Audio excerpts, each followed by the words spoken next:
بداية من الاتيولوجي، باثولوجي اند باثوجينيسيس لو في، كلينيكال برزنتيشن، differential diagnosis، investigation، واخيرا عشان تمشي مع ترتيب الحروف بس نقول finally لازم تريح العيان اللي هو التريتمنت. الحاجه الجديده في سنه 5 واحنا ما كناش بنركز عليها قبل كده هي الكلينيكال برزنتيشن، ودي هنتكلم عن اساسياتها النهارده ان شاء الله.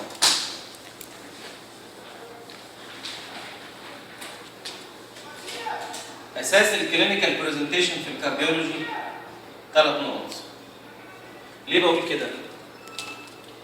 لان انت وانت بتذاكر بطريقه الديفرنشال دايجنوزس، وقبل ما اجاوب اي مساله او سؤال نظري لازم اسال انا نفسي في انهي مجموعه. فهنسمي المجموعه دي رقم 1، ودي المجموعه رقم 2، ودي المجموعه رقم 3. المجموعه رقم 1 نقدر نفهمها ازاي؟ شكوى العيانين 3 نقاط ويشخص لي 3 امراض. شكوى العيان 3 نقاط ويشخص 3 امراض. بص يا دكتور، الهارت ده يعامل معامله البيبيهات. ليه؟ لانه عباره عن 3 طبقات واستك. ادي سلك الكهرباء اللي هو الاستك، وادي البيريكارديوم، وادي المايو، وادي الاندوكارديوم. تلاحظ اهم لاير انا رسمتها هي المايوكارديوم. ربنا خلق دي عشان وظيفه واحده، pumping action. أول ما اسال نفسي سؤال، هو المايوكارديوم ده distributed فين؟ قال لك شمال ويمين، يعني left side و right side. فسواء الرايت بايظ او الليفت بايظ لازم شكوى العيان الاساسيه له كاردياك اوتبوت. طب اعرف انه شمال ازاي او يمين ازاي؟ قال لك تاتي القاعده الثانيه ان الجزء الشمال او اليمين لما يبوظ يسيب الدم في اللي قبله. اذا لو باظ الليفت سايد يسيب الدم في اللنج، تبقى شكوى العيان الاساسيه بالمونري فينس كونجكشن. هنوضح يعني ايه دلوقتي. لو اليمين بايظ يسيب الدم في اللي قبله، يبقى سيستميك فينس كونجكشن. يبقى انا بذاكر اول 3 معلومات من وظيفه الميوكارديوم، pumping of the blood. اذا فشل الميوكارديوم عن اداء هذه الوظيفه تبقى شكوى العيان الاساسيه له كاردياك اوتبوت شمال ويمين. لو شمال يزيد عليها pulmonary venous congestive symptoms، لو يمين يزيد عليها manifestation of systemic venous congestion. المسألة بقى في الامتحان نظري عملي أي حاجة، إن لو عيان بيشتكي من ال3 دول قبل ما تجاوب تقول ده دول يحلوا لي 3 أمراض. رقم 1 هذاكر هارت فيلير. رقم 2 هذاكر بريكارديال افيوجن. رقم 3 هذاكر فالفولار ليجنز. عشان كده الطالب الشاطر ما يذاكرش الكارديولوجي صفحات ورا بعضها، لا يرتب مواضيع ورا بعضها. ليه؟ لان ال3 دول مشتركين في نفس السيمتوماتولوجي. امال يفرقوا عن بعض في ايه؟ هنتات في السيمتومز، هنتات في الساينز. نيجي للمجموعه الثانيه، يطلقوا عليها مجموعه البهوات. بادئ بدء فيها ان رقم 1 هو التشست بين، 2 palpitation، 3 pressure manifestations سواء بتاعت hypertension او chamber enlargement. بالراحه. المجموعه الثانيه دي مهمه جدا ولازم ينزل فيها سؤال اخر السنه. التشست بين ده مهم جدا لطالب البكالوريوس. لما اشوف المساله يا دكتور مطلعها تشست بين، من غير ما افكر احط 4 كبار فور ديفرنشال دايجنوزس. ايه هم ال4 الكبار بقى؟ ischemic heart diseases، 2 pulmonary embolism، 3 dry pericarditis. 4 aortic dissection. يبقى دلوقتي انا فاهم من الاسكيم اللي عايزين نحطه في دماغنا ان لما اشوف في المساله او في النظري كلمه تشيست بين انا عايز الفت نظر الممتحن ان انا مذاكر كويس.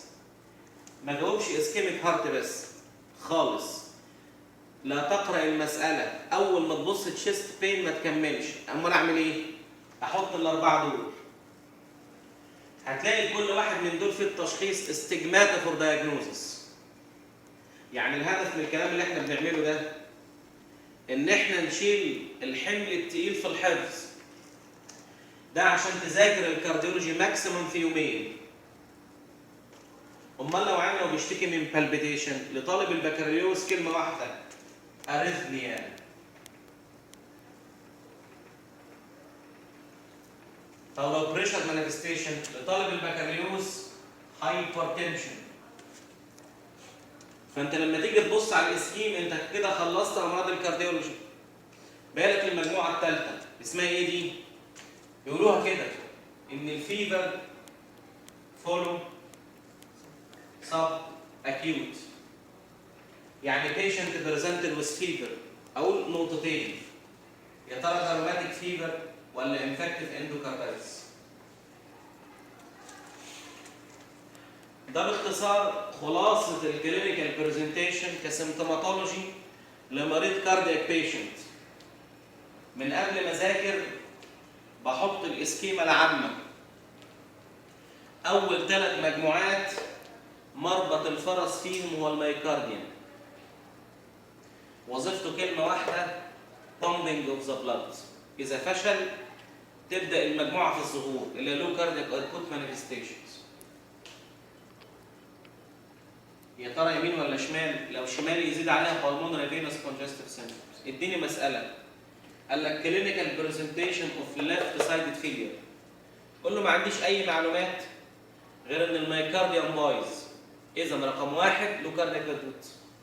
2 لما الليفت يبوظ يسيب الدم فوق يبقى pulmonary venous congestive symptoms.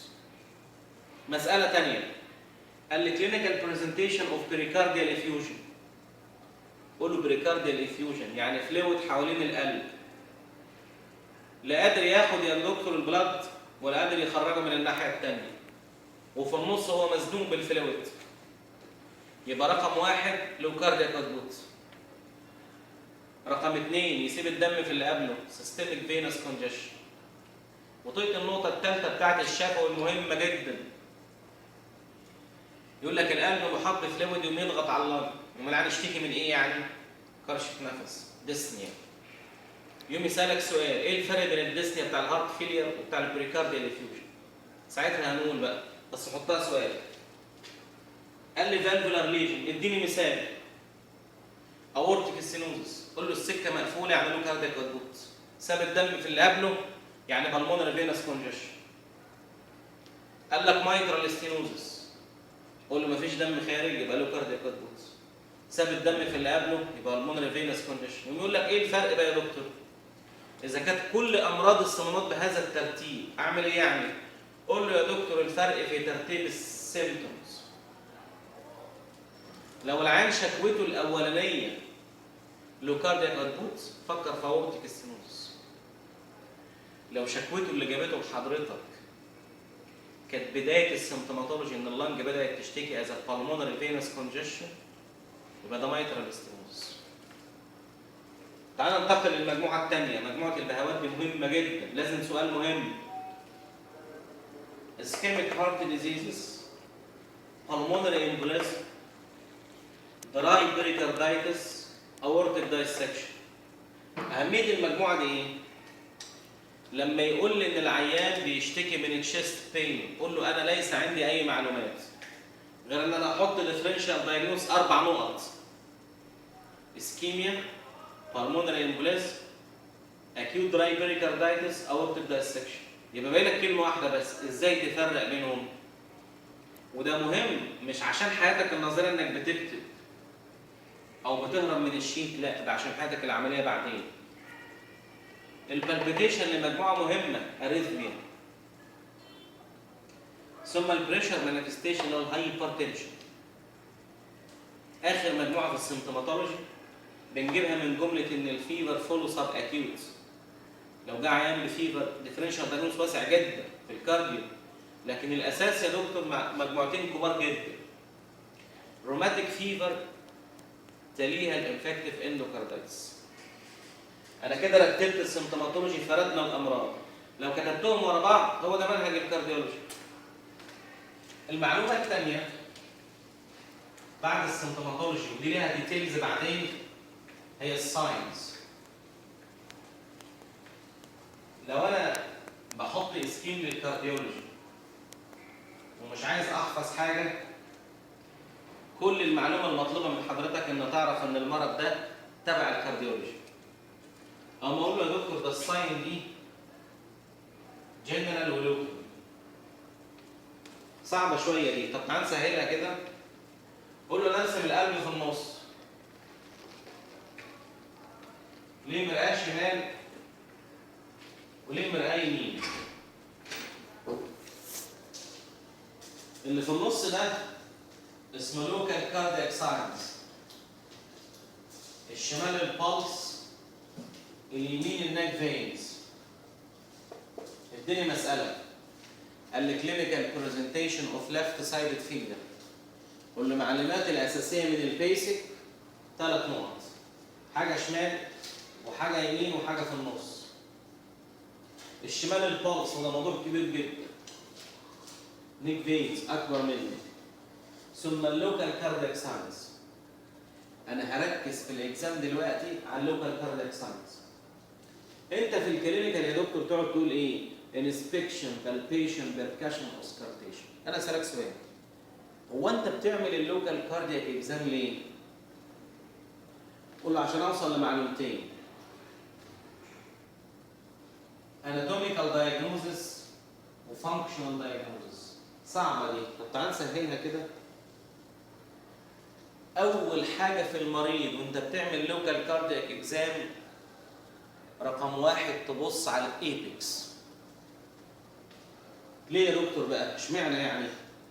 لأن مدخل القلب هي الإيبكس. فقول يا ترى في مكانها ولا خارجة بره ولا لتحت؟ خارجة بره رايت فنتريكولار انلارجمنت، لتحت والبره ليفت فنتريكولار انلارجمنت. يبقى أول معلومة أنت عايز توصل لها كلمة واحدة بس. بص يا دكتور، which chamber enlarged. وما تقعدش ترغي كتير. اللي بتركز عليه في الامتحان سواء اوسكي او كلينيكال اكزام شورت كيس هي الايبكس. ما تقعدش بقى تقول السايت والتايم واكستنت والكاركتر وبتاع خالص. كلمه واحده بس، مكان الايبكس فين. عشان كده بتعرف منها ويتش تشامبر انلارجمنت. مثال، لقيت الايبكس مرميه تحت يبقى ده ليفت فنتريكل. تقوم تسال نفسك بقى وايه اللي كبره؟ هيكبروا حاجه من الاثنين، يا فوليوم اوفرلود يا بريشر اوفرلود. اعرفها ازاي؟ تحط ايدك على الايبكس. يبقى رقم 2 اسمها كاركتر اوف ذا ايبكس. رقم 3 تقول يا ترى ربنا كرمنا ولقينا في العيان ده ثريل ولا ماليش؟ لو لقيت ثريل في العيان يبقى انت خلصت المساله. رابع نقطة يا دكتور هي الاوسكالتيشن. يبقى ال3 دول عشان ما تدوش دماغك هم خلاصة الانسبكشن والبالبيشن والبركشن. تقوم تقول ورا بعض كده يا ترى الايبكس فين؟ يا ترى الكاركتر اوف ذا ايبكس ايه؟ يا ترى في ثريل ولا مفيش؟ هذا الكلام نظري وكلينيكال مهم. اخيرا الاوسكالتيشن. اوسكالتيشن بتعلق على كلمة سمر. ساوند ميرمر بريكارديال راب. ساوند وميرمر بريكارديال راب. حقيقة طالب البكالوريوس عنده مشكلة. أول ما يتقال لك اوسكالتيت ذا هارت إنك ناطط على الميرمر على طول. زي ما يكون معمول لك عمل عليه. لازم تمشي حسب السيستم يا دكتور.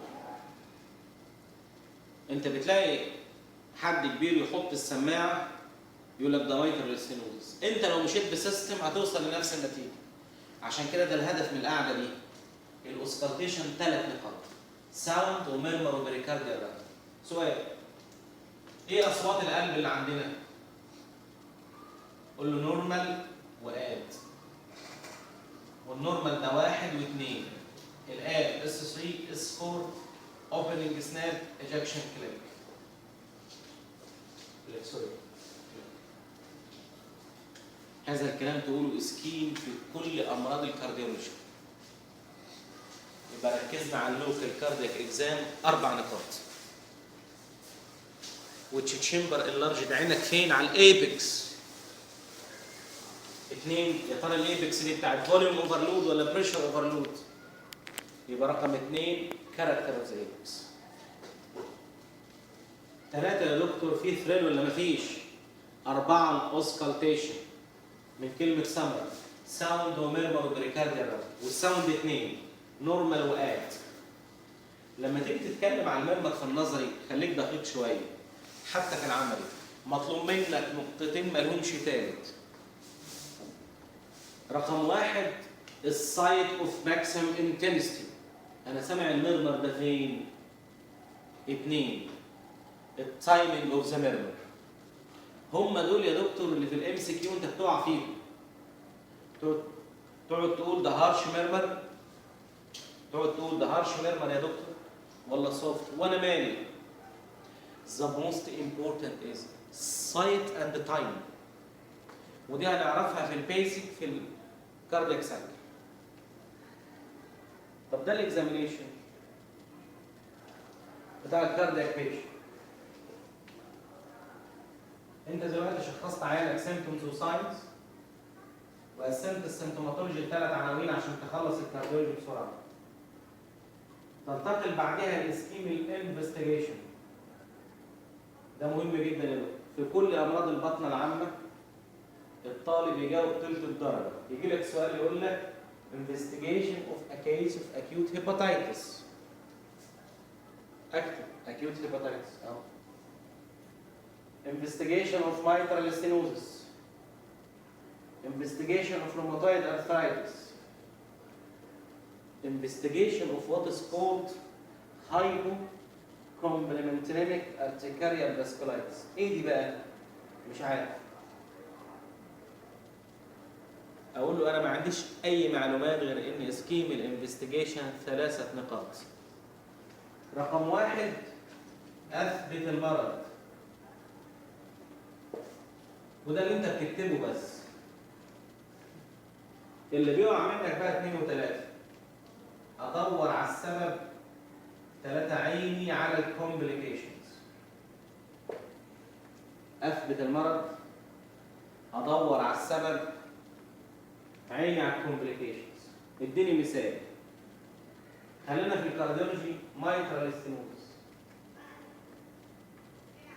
هو ازاي اثبت ان العيان ده عنده مايترال ستينوزس؟ ان انا اصور القلب او ادخل ابص عليه بقسطره. يبقى رقم 1 راديولوجي، سواء اكس راي، اي سي جي، ايكو، كاثيترايزيشن. ده نخليه على جنب شويه. الديفينيت دايجنوزس المايترال ستينوزس هي القسطره. ادور على السبب. يا ترى اسباب المايترال ستينوزس ايه؟ لطلب البكالوريوس روماتيك انتل بروفد اذروايز. يا ترى في انفستيجيشن اوف روماتيك فيفر هنقول. يا ترى في خوف من المايترال ستينوزس؟ ايوه.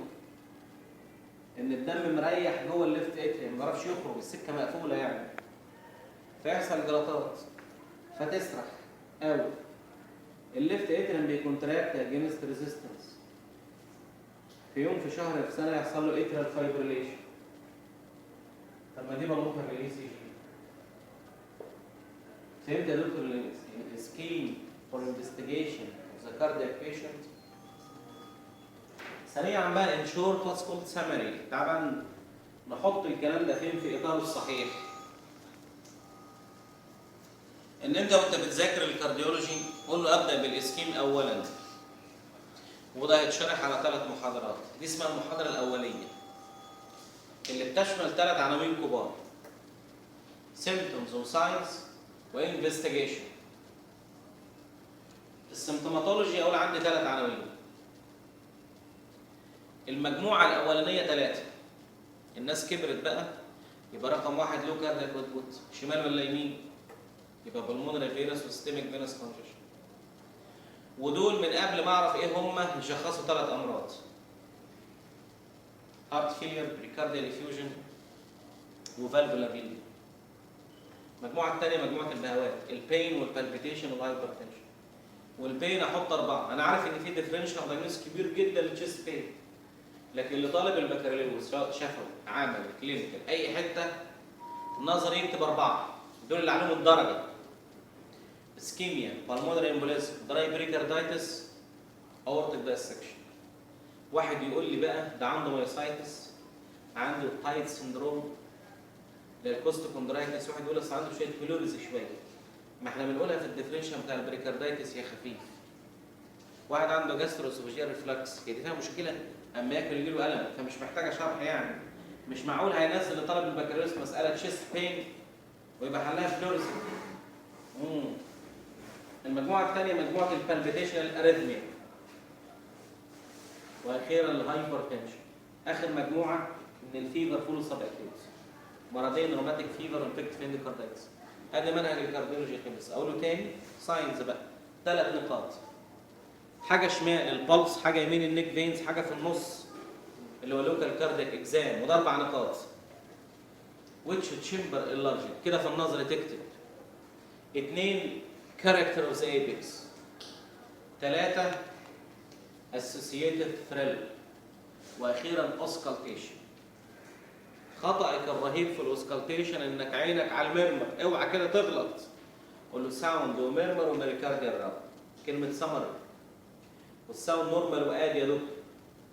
والميرمر نقطتين: السايت اوف ماكسيمم انتنسيتي اند تايمينج.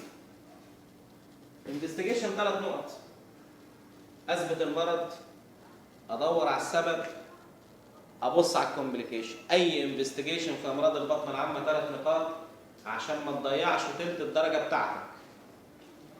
ان شاء الله المره الجايه شرح السيمتوماتولوجي ان ديتيلز كلها، واللي بعدها الساينز ان ديتيلز، وبعدين نبدا بدايه الكارديولوجي. شكرا.